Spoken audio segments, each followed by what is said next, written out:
Bismillah, walhamdulillah, wa salatu wa salam ala rasulillah, wa ala alihi wa sahbihi wa man wala, amma ba'd. Alors aujourd'hui on s'attaque au chapitre, à la rubrique la plus importante dans le chapitre du jeûne, à savoir ce qui annulerait le jeûne. Ce qui annule le jeûne, on avait mentionné que ça répondait quand même à certains critères avant de les mentionner. Qu'il y avait une différence à faire entre celui qui les fait délibérément, ces annulatifs-là que l'on va citer, et celui qui les fait involontairement. Et les faire involontairement, c'est les faire soit par ignorance, que ça annule le jeûne, soit par oubli, ou soit par contrainte. Et une personne qui fait délibérément un annulatif du jeûne, parmi les annulatifs que l'on va citer aujourd'hui, c'est une personne qui le fait en connaissance de cause. Il sait que ça annule le jeûne. Il le fait pas par oubli, il est conscient au moment qu'il le fait. Et il le fait pas par contrainte.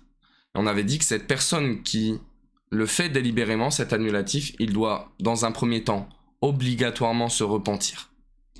Parce que annuler son jeûne volontairement, sans raison valable, ça fait partie des grands péchés. Et pas des plus petits, parmi les grands, si on peut dire ça comme ça. Et en plus de ça, une règle qui peut échapper à beaucoup de personnes lorsqu'elles annulent leur jeûne volontairement.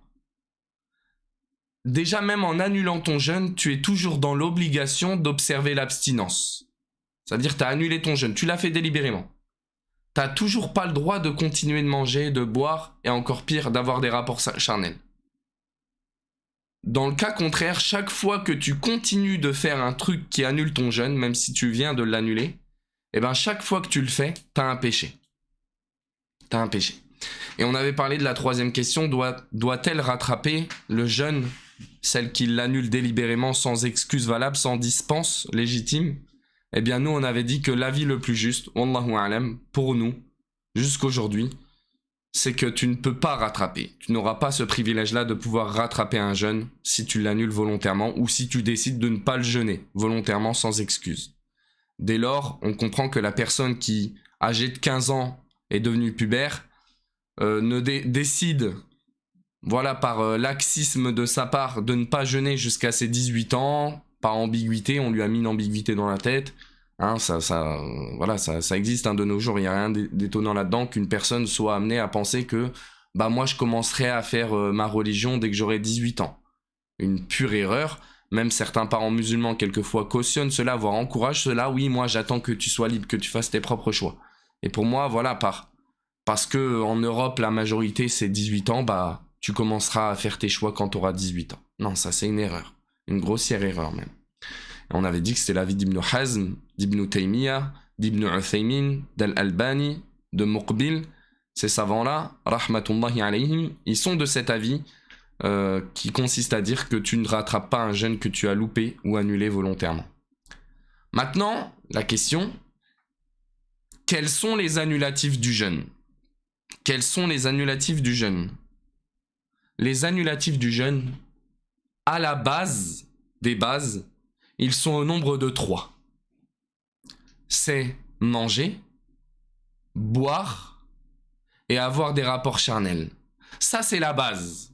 Maintenant, en détaillant un peu ces annulatifs-là, on va arriver à 5 annulatifs. En détaillant ces annulatifs-là, on va arriver à 5 annulatifs. Il se peut que certains savants, de qui vous pouvez écouter des cours, ou d'autres frères étudiants en sciences, arriveront à peut-être plus que ça. Hein. Mais il y a débat sur d'autres annulatifs. Il se peut que tu étudies le chapitre du jeûne avec quelqu'un qui va considérer annulatif ce que moi, aujourd'hui, je ne vais pas te mettre en avant comme étant un annulatif du jeûne. Ça renvoie à des débats qu'il y a entre les savants. Mais au moins, ces 3-là, ils ne font pas débat. Boire, manger, rapport sexuel. Donc, le premier annulatif, manger et boire. Nous, on va les rassembler en un annulatif. Manger et boire, il n'y a pas de débat, comme je l'ai dit, sur le fait que ce soit de manière générale, un annulatif du jeûne.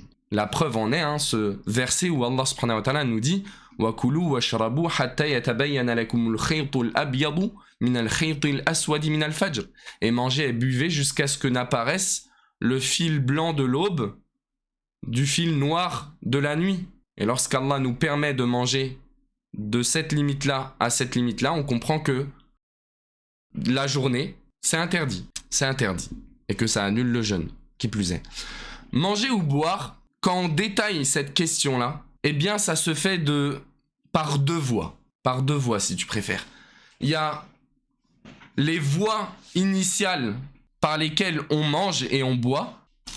Et ces deux orifices-là, ce sont la bouche et le nez. La bouche, c'est élémentaire que de te dire que tu manges et que tu bois de ta bouche.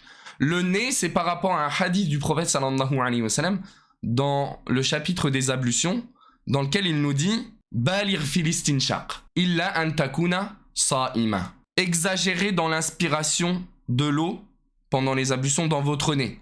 Vous savez, lorsque vous faites le madmada, vous mettez de l'eau dans votre bouche. Et l'istinshaq, c'est le fait d'en inspirer un peu dans ton nez. Le prophète sallallahu alayhi wa sallam, il nous donne une recommandation lors de cette pratique-là, c'est d'exagérer. De le faire intensément. Sauf lorsque tu es en état de jeûne. S'il nous dit ça, c'est qu'il y a un intérêt. C'est qu'il y a un impact sur le jeûne. Et effectivement, le nez, il a un canal qui permet de rejoindre la bouche. Donc ces voies-là habituelles, ce sont la bouche et le nez. Et tout ce que tu mets dans ta bouche et dans ton nez et qui passe le gosier, ça annule ton jeûne. Isalu ta'amin wa sharabin ila al-jawf yubtilu wa yufsidu as-sawm. Tout ce qui passera ton gosier, l'œsophage, ça annulera ton jeûne. Que cette chose-là soit un aliment ou même quelque chose qui n'est pas habituellement nutritif. Donc, sur le fait qu'un aliment arrive au gosier, ça, il n'y a pas de débat que ça annule ton jeûne. Une pomme, tu manges, ça va de soi, ça annule ton jeûne. Mais même quelque chose qui n'est pas nutritif, si tu l'avales, selon les 4 écoles, et c'est l'avis le plus juste, même s'il y a eu quelques petits débats là-dessus, ça annule ton jeûne. Imagine, une feuille, un post-it. Je fais ça et je le mange. C'est nutritif ou pas? C'est pas nutritif. Pourtant, ça va annuler ton jeûne. Je prends un stylo, tiens. Un stylo. Capuchon. Je le mange. Ça annule mon jeûne. Je prends une pierre. Bon courage déjà, si tu prends une pierre. Tu l'avales, t'as annulé ton jeûne. Oui, mais pourtant, c'est pas de la nourriture, une pierre, Islam. Même, à partir du moment où ça rentre dans le gosier, ça annulera ton jeûne. De l'autre côté, pour tous les autres moyens par lesquels on pourrait faire entrer quelque chose dans le corps, donc que ce soit un aliment ou pas, eh bien, les savants te disent qu'à partir du moment où ça sera nutritif, là, ça annulera ton jeûne. Sous-entendu, si tu fais parvenir par un autre orifice que le nez et la bouche quelque chose dans ton corps, eh bien, ça n'annule pas ton jeûne si ça n'est pas nutritif. Imagine. À partir de là, on peut répondre à toutes les questions liées, par exemple, aux gouttes d'oreille. Les gouttes d'oreille, ça annule le jeûne ou pas? Si c'est du médicament, généralement, tu mets pas de la nourriture dans tes oreilles.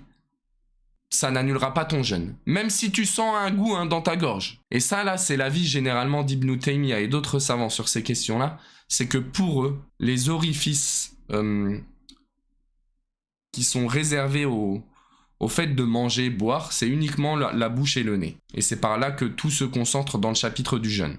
Par contre, ils te disent, si c'est nutritif, même si c'est par une autre voie que la bouche et le nez, par exemple, par perfusion, la nutrition parentérale, et ben là, ils vont te dire, ça annule le jeûne. Pourquoi? Parce que si c'est nutritif, techniquement, tu entres quelque chose dans ton corps qui va te renforcer. Et du coup, la sagesse du jeûne, bah, elle est bafouée en fait. Le fait de devoir te faire supporter un état de fatigue en quelque sorte. Du coup, si c'est nutritif, ça annulera ton jeûne, même si c'est par perfusion. Est-ce qu'il y a d'autres endroits où tu pourrais faire entrer quelque chose de nutritif dans ton corps? Je ne pense pas. Mais c'est ça qu'il faut retenir. C'est ça qu'il faut absolument retenir. Que si c'est par une autre voie, les yeux, les oreilles, etc., etc., ce qui nous intéresse, c'est de savoir si c'est nutritif ou pas. Dès lors, là en restant sur les autres voies que la bouche et le nez. Imaginons les gouttes dans les yeux. T'as le droit d'en mettre pendant le Ramadan? Oui. Le khoul, par exemple. T'as le droit d'en mettre pendant le Ramadan? Oui. Si y a une raison pour le faire, tu sais, surtout pour les hommes. Il va y avoir des questions, par exemple, comme le suppositoire. Akramakumullah. Est-ce qu'il annule ou pas le jeûne, le suppositoire? Certains savants disent oui. D'autres, comme Ibn Hazm, Ibn Taymiyyah, Sheikh Al-Uthaymin, Sheikh Ibn Baz, ils disent non. Ça n'annule pas le jeûne parce que c'est pas ce qu'on n'appelle pas ça manger. On n'appelle pas ça boire. Par exemple, qu'est-ce qu'on pourrait citer? Un examen que l'on ferait, par exemple, dans l'urètre de l'homme, donc dans la partie intime de l'homme, imaginons. Ça peut arriver. Ça n'annulerait pas le jeûne. Imaginons l'anesthésie. L'anesthésie, si on te pique pour te faire une anesthésie, on rentre quelque chose dans ton corps. La question qu'on te posera, c'est est-ce que c'est nutritif ou pas? Vu que ça rentre pas par le nez et la bouche, ou la bouche. L'anesthésie, c'est pas nutritif, ça n'annulera pas ton jeûne. Après, il faut prendre garde à cette anesthésie, à cette chose qui va t'anesthésier, que tu bois, par exemple, si c'est un médicament. Là, par exemple, par contre, ça va annuler ton jeûne.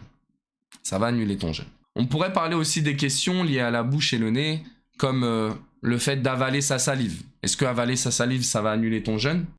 Non, ça va de soi, ça va pas annuler ton jeûne. Pareil, il faudra faire attention aux encens. Les encens, tu sais, c'est ce truc que tu brûles à la maison et qui laisse une odeur agréable dans la maison. Il faudra y prendre garde. C'est pas le fait de rentrer dans une pièce dans laquelle il y a un encens qui a été brûlé le problème. Donc tu sens une bonne odeur, tu dis « Ah, je me suis fait avoir, j'ai annulé mon jeûne. » Non, c'est pas ça qui va annuler ton jeûne dans l'encens. Ce qui va annuler ton jeûne dans l'encens, ça va être d'inhaler la fumée que tu vois visible à l'œil. Cette fumée visible en fait, tu sais, lorsqu'elle est encore dans l'état d'un corps visible, etc., etc. Par contre, il y a une question qui me revient souvent lorsque je parle de cette question-là, c'est la question liée à la ventoline pour les asthmatiques. Est-ce qu'elle annule le jeûne ou pas? C'est une question qui fait débat entre les savants, mais wallahu alam, ça n'annule pas le jeûne. Parce que cet inhalateur, on l'appelle comme ça aussi l'inhalateur? Non, rien à voir. La ventoline, Sheikh Al-Uthaymin, il dit justement l'utilisation de ces inhalateurs par une personne en état de jeûne est permise, que ce soit pendant le mois de Ramadan ou en dehors, car la vapeur aspirée ne parvient pas à l'estomac, mais elle va aux poumons. Et c'est l'avis notamment d'autres machères, du Lajna Daima, le comité permanent de délivrance de fatwa et d'autres. Bien entendu, si on parle d'une personne qui mangerait involontairement, là on ne traite pas forcément cette question-là parce qu'on l'a traitée dans l'introduction du sujet. Donc si quelqu'un il se pose la question, est-ce que si je mange involontairement, par oubli, est-ce que ça annule mon jeûne? Non, ça n'annule pas ton jeûne. Ça n'annule pas ton jeûne. Est-ce que goûter de la nourriture est permis? Quelqu'un cuisine et la personne qui cuisine, elle peut vouloir savoir est-ce que c'est assez salé ou pas. Elle le peut. Elle le peut. Ibn Abbas, il disait justement à ce sujet-là, la ba'sa an yatata'ama as-sa'im min al-qidr. Il n'y a pas de problème à ce que le jeûneur qui cuisine goûte de cette marmite-là. Mais il faudra faire attention à ne pas avaler. Il faudra absolument recracher. Le sujet des glaires, an-nukham, al-balram. Les savants te disent que tant que ça n'arrive pas dans ta bouche, si tu l'avales, il n'y a pas d'annulation du jeûne. Les glaires, généralement, soit elles ont tendance à couler comme ça le long de la gorge, du nez vers le fond de la gorge et elles coulent. Ça n'annule pas le jeûne. Tu vois des gens qui, par exagération, tu les vois pendant le Ramadan, ils se font... il tousse, il a à 2 doigts de se faire saigner pour sortir ça. C'est pas demander une telle exagération. Non, ce qui t'est demandé par contre, c'est si ces glaires-là, tu sais, t'as fait le truc du molar là. Là, ça arrive dans la bouche. Là, tu dois le cracher. Pareil, tu tousses, ça te débloque des glaires qui les fait arriver dans ta bouche. Ça, tu dois le cracher, tu dois pas l'avaler. Si tu n'y arrives pas, donc on admet tu l'as avalé directement, bah là, ça annule pas. Si tu t'es fait... comment dire? Si tu t'es fait devancer par ce réflexe de l'avaler directement, ça n'annule pas ton jeûne. On parle d'une personne qui l'avalerait délibérément. Oui, là, ça annule le jeûne. Donc ça, il faut bien le comprendre. Après, pour ce qui est... qu'est-ce qu'on pourrait dire encore à ce sujet-là? Oui. Par exemple, les restants de nourriture dans ta bouche. Toi, t'as appliqué la sunna dont on va parler demain, qui est le fait de manger jusqu'au dernier moment du fajr. Inévitablement, t'as des restants de nourriture dans ta bouche. Ou alors, t'as des restants de sucre de cette boisson que tu as bu. Est-ce qu'il t'est demandé de les cracher? Si c'est possible, tu sais, t'as un corps assez conséquent dans ta bouche, ou t'as un liquide assez conséquent dans ta bouche, oui, là, tu le craches. Mais si c'est cette nourriture-là qui se mélange à ta salive, tu sais, c'est des micro-miettes, tu vas pas te forcer à cracher. Là, ça ne nuit pas à ton jeûne dans ce cas-là. T'as totalement le droit de te brosser les dents pendant le Ramadan, à condition que tu fasses attention à ne pas avaler ce dentifrice-là. Quant à ce qui va se mélanger inévitablement à ta bouche, et qui va te laisser quand même, que tu le veuilles ou non, quelques petites particules de dentifrice que tu vas avaler, tu sais, c'est tellement minime, encore une fois, que ça, c'est ma'afoun anhu dans les faits. C'est excusé, ça. Tout comme dans le wudu, lorsque tu fais le madmada, tu sais, tu prends de l'eau dans ta bouche, inévitablement, tu as des gouttes qui vont se mélanger à ta salive et que tu vas avaler. Donc, ça, on va pas dire que ça annule ton jeûne. Sinon, on va te dire quoi? Pendant Ramadan, on fait tous le tayammum la journée? On va pas te dire ça, tu sais. C'est pas une chose que le prophète sallallahu alayhi wa sallam, il a faite. Peut-être qu'un jour, t'entendras des gens qui vont commencer à vouloir ça, vu que l'ignorance elle a tendance à faire aux gens n'importe quoi. Donc, ça, c'était pour ce qui était du premier annulatif. En réalité, ça permettait d'englober le premier et le deuxième. Donc, le premier annulatif, manger ou boire, par les voies traditionnelles, les voies habituelles. Deuxième annulatif, la nutrition parentérale. Donc, tu sais, le fait de faire rentrer dans ton corps, souvent c'est par perfusion, quelque chose de nutritif. Là, ça va annuler ton jeûne. Donc ça, c'est le deuxième. Mais vu qu'il est en lien avec boire ou manger, je te l'ai mis dedans. Troisième annulatif du jeûne, les rapports sexuels. Les rapports sexuels, c'est l'annulatif le plus grave du jeûne. Pourquoi? Parce que pour cet annulatif-là, il y a eu une punition qui n'est pas venue pour les autres annulatifs. Et cette punition-là, c'est une expiation, une kafara, dans laquelle il sera dit à la personne qui a annulé son jeûne de Ramadan pendant Ramadan de soit libérer un esclave, si c'est pas possible de jeûner 2 mois consécutifs, sans interruption. Et quand on dit jeûner 2 mois consécutifs, c'est jeûner 2 mois lunaires. C'est pas 2 mois solaires, 2 mois grégoriens. Donc ce qui veut dire que ça fait pas totalement 60 jours. Ça peut faire 58, ça peut faire 59, ça peut faire 60. Ça dépend du nombre de jours que durera le mois. T'as pas le droit d'avoir d'interruption. Si t'as une interruption pendant ces 2 mois-là que t'es en train de jeûner, mais sans excuse, tu dois recommencer à zéro. Autant dire que c'est censé être dissuasif. Et si tu ne peux pas jeûner 2 mois consécutifs, ce qui te sera demandé, c'est quoi? C'est de nourrir 60 pauvres. Après, les savants, ils divergent. Est-ce qu'on peut nourrir 60 fois le même pauvre ou pas? Wallahu alam. Dans cette question-là, l'avis de dire qu'il faudrait nourrir 60 pauvres différents, ça paraît être le plus correct. Wallahu alam. Tu n'auras pas la même possibilité que pour la compensation. Tu sais, quand tu jeûnes pas et que tu n'es pas capable de jeûner de manière définitive, on te dit de nourrir un pauvre. Là, vu l'expression, les savants disent que tu peux nourrir 30 fois le même. Bon, ça c'est ce qui sera demandé à la personne qui aura rompu son jeûne de Ramadan pendant Ramadan. C'est une restriction importante à comprendre. Sous-entendu, la personne qui annule son jeûne de Ramadan, mais hors Ramadan, elle n'a pas la kafara. Elle n'a pas cette punition, selon l'avis le plus juste. Comment ça, quelqu'un qui jeûne Ramadan hors Ramadan? On parle de qui, selon vous? On parle d'une personne qui, par exemple, pour une excuse légitime, doit rattraper un jour de Ramadan qu'il fera après Ramadan. Il est pendant ce jeûne-là, de rattrapage, donc pendant le mois de Shawwal par exemple, et ce jeûne-là, il l'annule par des rapports sexuels. C'est quelque chose de très grave, il n'y a pas de doute là-dessus.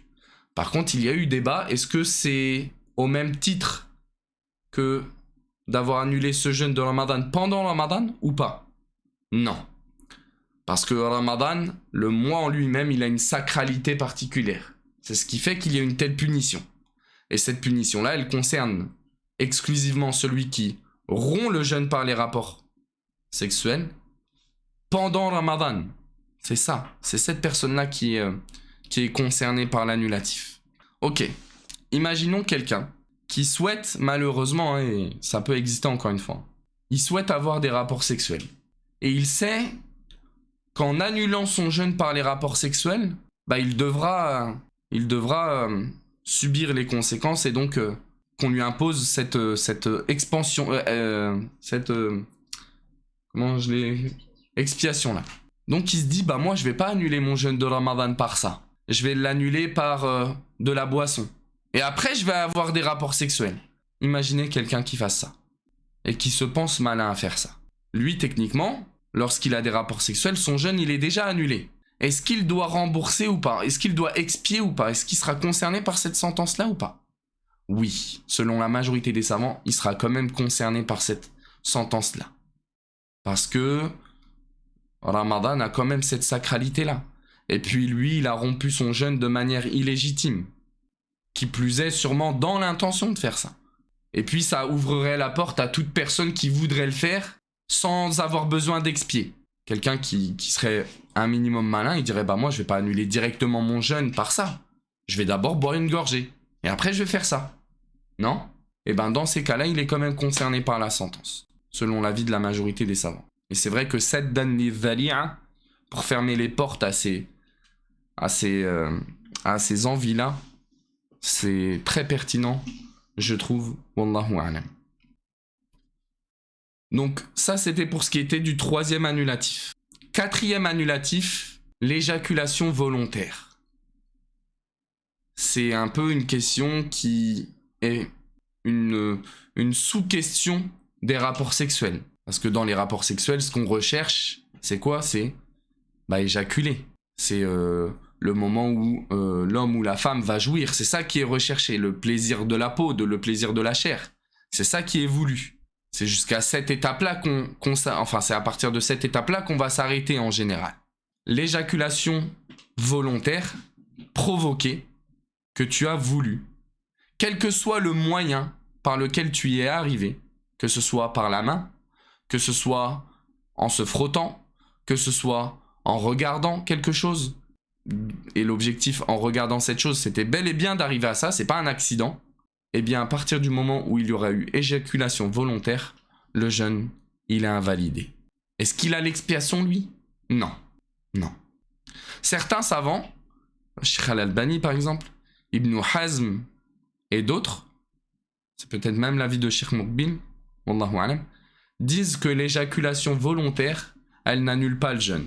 Et c'est un avis que je trouve assez pertinent dans les faits, parce qu'ils disent qu'il n'y a pas vraiment de texte clair pour l'éjaculation volontaire, sans rapport sexuel, hein, d'accord? Sans rapport sexuel. Ils disent qu'il n'y a pas de preuve, donc on ne peut pas dire que ça annule.